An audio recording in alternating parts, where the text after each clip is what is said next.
Hello विद्यार्थी मित्रांनो, मी advocate Sandeep Shirse, Rathod MPSC academy आणि पवन देशपांडे सरांच्या अकॅडमीमध्ये मी तुमचे पुन्हा एकदा स्वागत करतो मित्रांनो. आता या सेगमेंटमध्ये मी मित्रांनो तुम्हाला जे काही 30 एप्रिलची जी कंबाईन आहे त्या कंबाईनमध्ये संयुक्त पूर्वपरीक्षा किंवा कंबाईन गट ब गट क मध्ये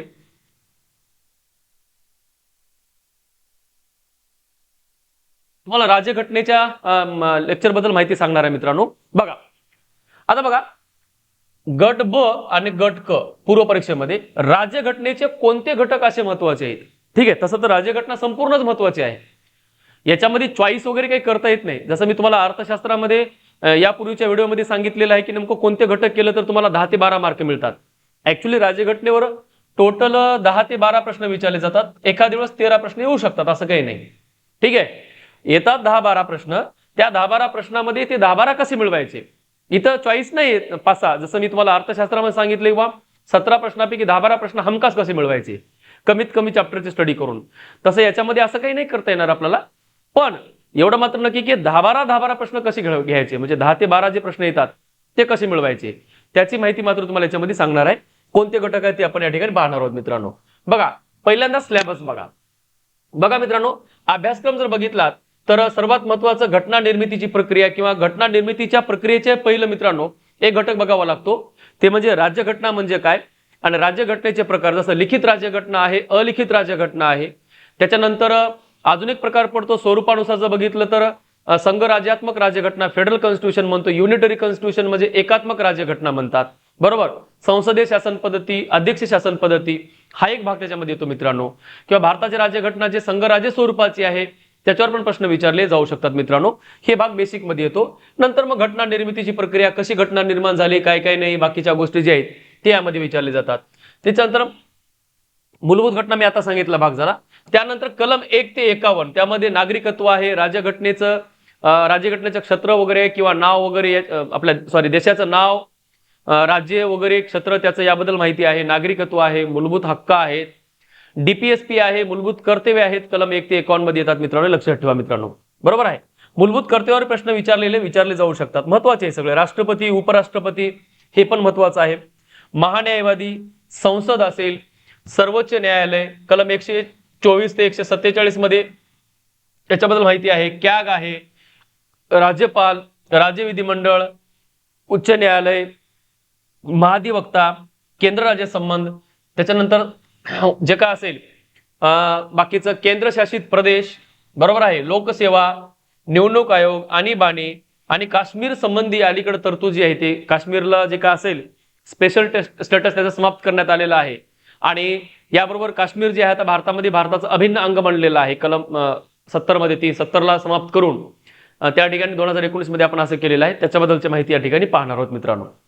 बघा आता याच्यातलं नेमकं घटनेमध्ये काय आपल्याला करायचं मित्रांनो. बघा, घटना निर्मितीची प्रक्रिया, राज्यघटना निर्मितीसाठी जसं कॅबिनेट मिशन जे आहे ते कॅबिनेट मिशनच्या माध्यमातून राज्यघटना निर्माण करण्यासाठी संविधान सभा निर्माण करण्यात आली. तत्पूर्वी त्याचा उल्लेख कोण कोण केला होता, घटना कशा प्रकारच्या असतात, लिखित राज्यघटना काय असते, अलिखित राज्यघटना काय असते, फॉर्म्स ऑफ गव्हर्नमेंट कोणते असतात, संसदीय शासन पद्धती काय, अध्यक्ष शासन पद्धती काय, घटना समितीची पहिली बैठक कधी झाली, सदस्य किती होते, त्यामध्ये ब्रिटिश प्रांतातून, कमिशनर प्रांतातून, संस्थानिकासाठी, हे सगळ्या गोष्टी ज्या आहेत मित्रांनो ते याच्यामध्ये येतं.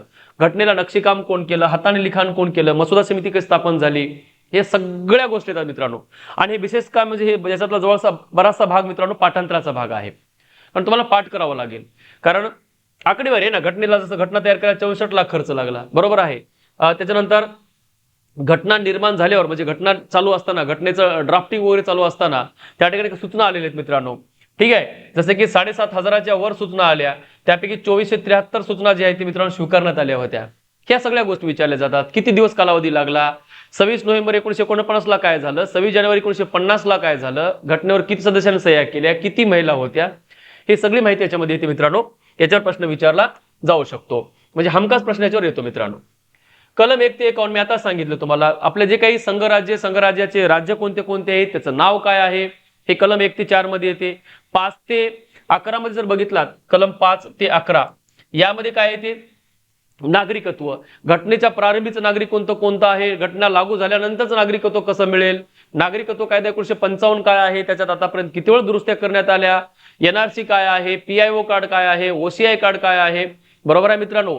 NPR वगैरे कालपर्वा गाजलेल्या कन्सेप्ट जे आहेत त्या गोष्टी आपण या ठिकाणी पाहू शकतो. त्याच्यानंतर फंडामेंटल राईट भाग 3 मध्ये येते मित्रांनो, मूलभूत हक्क का मिळाले, मूलभूत हक्क काय असतात, कशामुळे देण्यात आले, कोणाच्या विरोधात देण्यात आले, रद्द झाल्यास काय होऊ शकते, सस्पेंड झाल्यास काय होऊ शकते, मूलभूत हक्काचं उल्लंघन झाल्यास काय होऊ शकते, घटनेचा आत्मा कशाला म्हणतात, सगळ्या गोष्टी याच्यामध्ये पाहणार आहोत मित्रांनो. याबरोबर 36 ते 51 जे मित्रांनो आहे या ठिकाणी भाग 36 ते 51 DPSP ज्याला म्हणतो, राज्य धोरणाची मार्गदर्शक तत्वे, म्हणजे राज्याचं धोरण काय असावं, त्यासाठी राज्यघटना कोणत्या प्रकारचं मार्गदर्शन करते ते या ठिकाणी दिले मित्रांनो. राज्याचं धोरण बनवताना राज्यघटनेनं काय सांगितले त्याला अनुसरून धोरण बनवावं लागतं, हे त्याच्यातून जे माहिती महत्वाची माहिती मिळते मित्रांनो. न्यायपुरुष असतात की नसतात, दोघांमध्ये काय फरक आहे, एकमेकाला पूरक कसे आहेत, सर्वोच्च न्यायालयाचं मत काय आहे, सगळं याच्यामध्ये येऊन जाते मित्रांनो. हे जे आहे ते कलम 1 ते 51 भाग झाला मित्रांनो. यानंतर दुसरा आहे मूलभूत कर्तव्ये. मूलभूत कर्तव्ये राज्यघटनेमध्ये सुरुवातीला नव्हती. 42वी घटना दुरुस्ती करून सरदार सुवर्णसिंग समिती स्थापन केली, त्या माध्यमातून राज्यघटनेमध्ये 10 मूलभूत कर्तव्ये जोडण्यात आली. 11 मूलभूत कर्तव्य 86वी घटना दुरुस्ती करून 2002 मध्ये जोडण्यात आलं, बरोबर आहे. आणि मूलभूत कर्तव्य काही म्हणजे असं मॅन्डेटरी बंधनकारक नाहीयेत, ठीक आहे. हे सगळे व्हॉलंटिअरली स्वतःच्या मनावर आहेत, करायचं असेल तर सुमोटो आहे, तुम्हाला करायचं तुम्ही करू शकता, ठीक आहे. केलंच पाहिजे त्याच अनुषंगाने टाकलेले आहेत, पण नाही केलं तर असे सजेची काय तरतूद केलेली नाही यामध्ये. तर मूलभूत कर्तव्ये काय आहेत, कशासाठी मूलभूत कर्तव्य टाकावं लागली, हे सगळी माहिती याच्यामध्ये येऊन जाते. याच्यावर प्रश्न विचारलेले आहेत. 11 मूलभूत कर्तव्य त्यातले कोणतं नाही कोणतं आहे याबद्दल विचारलं जाऊ शकतं, किंवा हे पण न्यायप्रविष्ट आहेत की नाही विचारलं जाते मित्रांनो. राष्ट्रपती उपराष्ट्रपती 2022 मध्ये मित्रांनो राष्ट्रपतीचे नेमकं इलेक्शन झालेलं आहे. राष्ट्रपती उपराष्ट्रपती दोघांचं इलेक्शन झालेलं आहे. म्हणून प्रश्न येऊ शकतो, राष्ट्रपतीचे इलेक्शन कसं होतं नेमकं, प्रत्यक्ष अप्रत्यक्ष, अमेरिकेमध्ये कसं होतं, भारतात कसं होतं, कॉलेजियम प्रणाली काय असते त्याच्यामध्ये, म्हणजे सुप्रीम कोर्टची वेगळी या ठिकाणी म्हणतो मी तुम्हाला, बरोबर आहे. सध्या झाल्या राष्ट्रपती कितवे आहेत, महिला कितवे आहेत, बरोबर आहे. आमदाराच्या मताचं मूल्य, खासदाराच्या मताचं मूल्य वगैरे वगैरे इलेक्शन बद्दल प्रश्न विचारू शकतात. उपराष्ट्रपती बद्दल विचारतात. कलम 63 मध्ये जे आहे ते यांची तरतूद केल्या मित्रांनो, लक्षात ठेवा, बरोबर. कलम 52 मध्ये राष्ट्रपती देशाचे महामहिम आहेत, प्रथम नागरिक आहेत, सर्वात मोठं पद आहे भारताचं, राज्यप्रमुख आहे, ते लक्षात ठेवा मित्रांनो.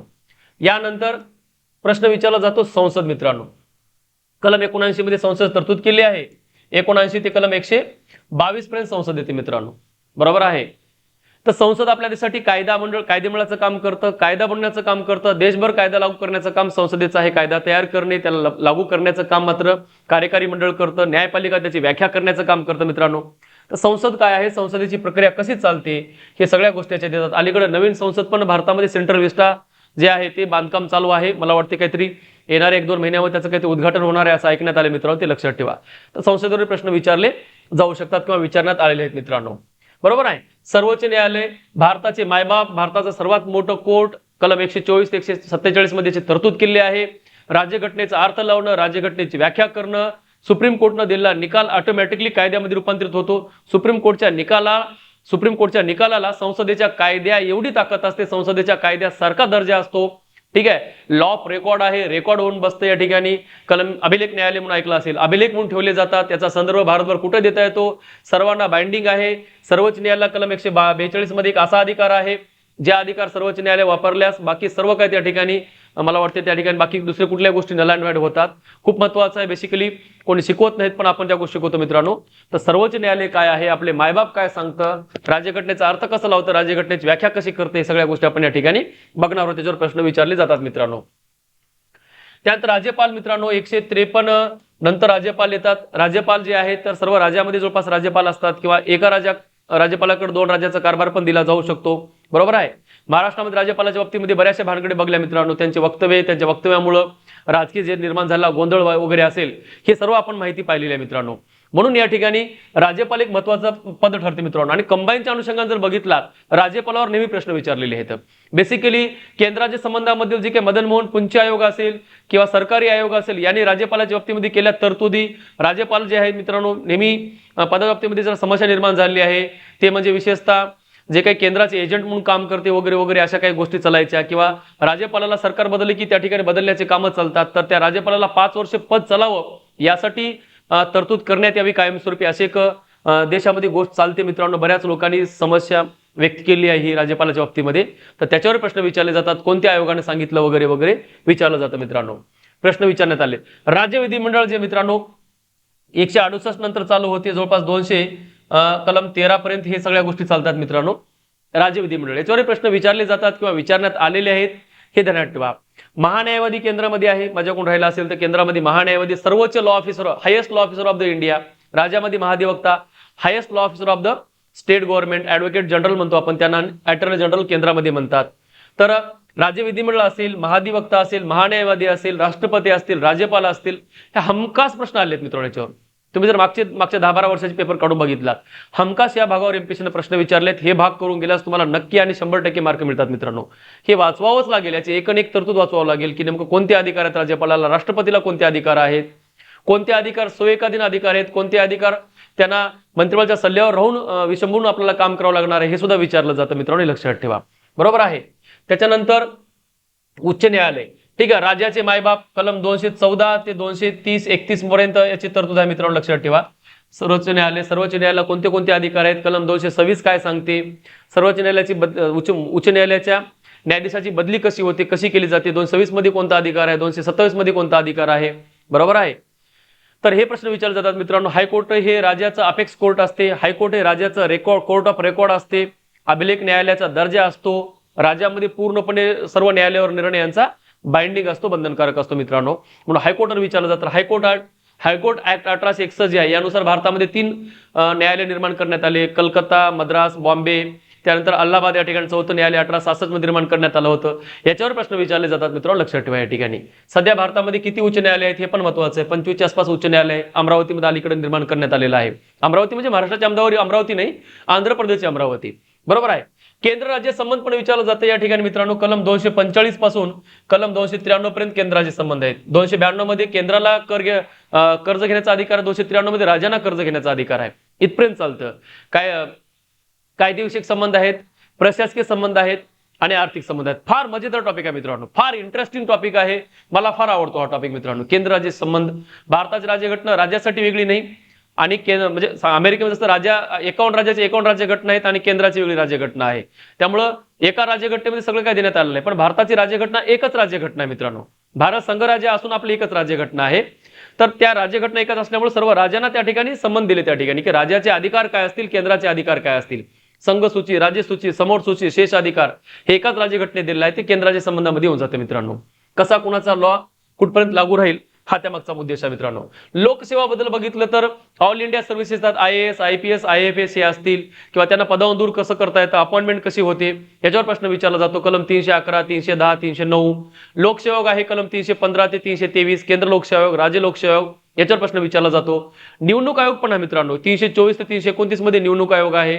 अलीकडे शिवसेनेचं मॅटर निवडणूक आयोगामध्ये प्रलंबित असल्यामुळे त्याच्यावर प्रश्न विचारला जातो. किती निवडणूक आयुक्त आहे, कसं अपॉइंटमेंट केलं जाते, पदावरून दूर कसं केलं जातं, पदाची सुरक्षा आहे का त्यांना, कॅग असेल, CAG कॅगवर प्रश्न विचारला जातो. कलम 148 ते 51 मध्ये कॅग कसे निवडले जातात, त्यांचं वेतन कसं मिळतं वगैरे वगैरे प्रश्न विचारले जातात. देशभरामध्ये एकच कॅग आहे, राज्याचा कॅग वेगळा असत नाही आपल्या ठिकाणी मित्रांनो, हे लक्षात ठेवा. बरोबर मित्रांनो. आणि काश्मीरचा एक महत्वाचा मुद्दा मला तर बघू शकता एवढ्या भागावर मला वाटतं मित्रांनो तयारी जर केलात तर नक्कीच तुम्हाला राज्यघटनेमध्ये 10 ते 12 प्रश्न मार्क मिळू शकतात मित्रांनो, किंवा प्रश्न तसे तुमचे बरोबर येऊ शकतात. राज्यघटना हा सोपा विषय जरी असला तरी तेवढा सोपा नाही मित्रांनो. सोपा याच्यात काही शंका नाही, मार्क आरामात मिळू शकतात, पण सर्वात जास्त मार्क या ठिकाणी चुकतात लोकांचे, लक्षात ठेवा मित्रांनो. बऱ्याच विद्यार्थ्यांचे मार्क या ठिकाणी कापले जातात. 10 ते 12 100% मार्क याच्यामध्ये पडू शकतात मित्रांनो. कंबाईन मध्ये एवढे मार्क घेणं काही मोठी गोष्ट नाही, आरामात घेऊ शकता. चांगला अभ्यास केला त्यात मार्क मिळतात. मी सांगितल्या घटकावर अभ्यास केला तर मार्क मिळतात मित्रांनो. आमची बॅच जॉईन करायचं असेल तर ती बॅच जॉईन करू शकता. नवीन बॅच चालू होत आहे, 1 वर्षाचा कालावधी आहे, लाईव्ह रेकॉर्डेड बॅचेस आहेत. बेसिक पासून तयारी, टॉपिक वाईज टेस्ट घेतल्या जातात, माहिती पण दिली जाते पीडीएफच्या माध्यमातून. एकदा जॉईन तर करून बघा, एकदा ऍप डाउनलोड करा, बॅच जॉईन करा. आणि 25 सरांची फीस अवघ्या तुम्हाला मित्रांनो 7,999 रुपयामध्ये टॉपची महाराष्ट्रातल्या अकॅडमी मधून तुम्हाला ही माहिती मिळणार आहे मित्रांनो, किंवा तुम्हाला बॅच मिळणार आहे. तर बॅच जॉईन करायचं असेल तर या नंबरवर तुम्ही कॉन्टॅक्ट करा आणि या व्हिडिओला जास्तीत जास्त लाईक करा, सबस्क्राईब करा, व्हिडिओला शेअर करा. आणि मित्रांनो मी सांगितल्या घटकावर तयारी करा, तुम्हाला चांगले नक्कीच मार्क मिळतील येणार 30 एप्रिलमध्ये. धन्यवाद मित्रांनो, थांबू या ठिकाणी. धन्यवाद, थँक्यू.